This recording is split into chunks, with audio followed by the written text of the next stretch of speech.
करना क्या चाहते हो, जाना कहां चाहते हो, करना क्या चाहते हो। ये बात तो समझ में आ गई कि किरोड़ जी को थकाना है, इनको छकाना है, इनकी पॉपुलैरिटी नहीं बढ़ जाए, ये डिप्टी सीएम नहीं बन जाए, इसलिए आपको लगा रखा है इनके पीछे कि इनकी योजनाओं की गति को धीमा कर दो और सारी की सारी खत्म कर दो। लेकिन किरोड़ी जी साडू हो मेरे, चिंता मत करना, आपने तो जो किया वो आप पाओगे, लेकिन मैं आपके साथ में हूं।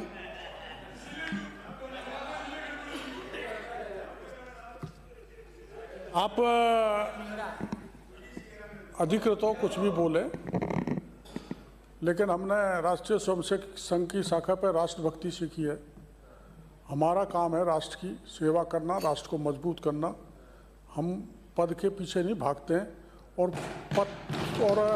हम गीत गाया करते थे, वहाँ गीत गाया करते थे, पथ का अंतिम लक्ष्य नहीं है सिंहासन चढ़ते जाना, सब समाज को लिए साथ है, आगे है बढ़ते जाना।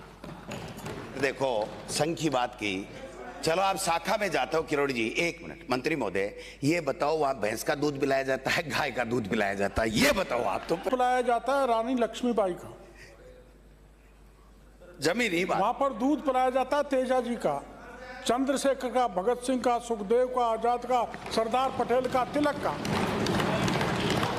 वो तो हमारे लोक देवता हैं, हम भी पूजा करते हैं, लेकिन पहले तो ये टेस्ट कराओ कि हमारे पंचायती राज और शिक्षा मंत्री जी भैंस का दूध पी के बड़े हुए हैं, गाय का दूध पी के बड़े हुए हैं, ये तय कराओ। ये कौन सी बजट की डिबेट है और आप अलाउ करते जा रहे हैं?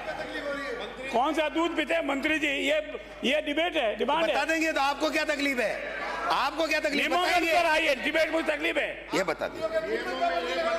खुद ही सिफारिश की है गाय का दूध पीना चाहिए, भैंस का नहीं पीना चाहिए, खुद मंत्री जी कह रहे हैं। हाँ, इन्होंने कहा है कि बुद्धि भ्रष्ट हो जाती है। जब मंत्री जी स्पीच दे रहे थे ना सभापति महोदय, जब मंत्री जी स्पीच दे रहे थे तो ये मुख्यमंत्री जी के पास में मिलने गए हुए थे, इनको ध्यान में नहीं है इसलिए मैं ध्यान में ला रहा हूं। ये मंत्री डोटासरा जी, आप जैसे पढ़े लिखे लोगों की हालत देख के मंत्री ने कहा कि गाय का दूध पियोगे तो बुद्धिमान बनोगे, ऐसे नहीं बनोगे। अब मैं निवेदन करना चाहता हूं, सुनिए सर, सभापति महोदय मैं कंक्लूड करता हूं। मैं निवेदन करना चाहता हूं, जब आपकी एसआईआर नहीं के मुताबिक वोटर लिस्ट आ गई, आप चुनाव पंचायत राज नगर निकाय के नहीं करा रहे हो, तो आप पुरानी वोटर लिस्ट से चुनाव क्यों करवाना चाहते हो? नहीं, अलग होती है, कोई अलग नहीं होती है, और एमएलए एमपी की नहीं वोटर लिस्ट होती है। ये क्या बात कर रहे हैं? नहीं है, इनको नॉलेज ही नहीं है, वो अलग होती है, ये अलग होती है। लग गई ना वार्ड बनते हैं, पंचायत बनती है, कीड़े बूथ बनते हैं, कीड़े के कुल बुलाने लग गए, कीड़े कुल बुलाने लग गए ना। बेईमानी है, बेईमानी आएंगे, जीत के आएंगे, नहीं होने देंगे, नहीं होने देंगे, जीत के आएंगे। क्या मान समझी आपने? सड़कों पे लड़ेंगे, सदन में लड़ेंगे, न्यायालय में लड़ेंगे, इनकी बेईमानी को उजागर करके रहेंगे। इन बेईमानों का पंचायत चुनाव और नगर निकाय चुनाव में सुपड़ा साफ करके रहेंगे, ये महात करके।